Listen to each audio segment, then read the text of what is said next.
What's up guys, Luke here, and today I'm going to bring you a very quick video on this Dell Latitude C600 laptop. You can see it works fine, albeit that's not the best camera angle of it, but whatever. But there's a weird issue. Can you hear it?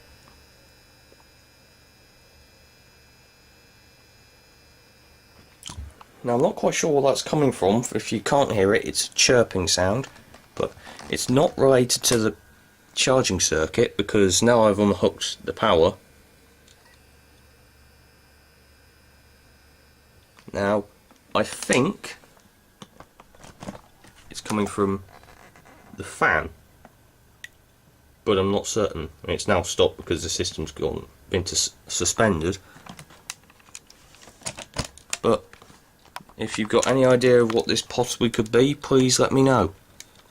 Hope to see you back here very shortly with proper videos on systems that are behaving a little better than this one.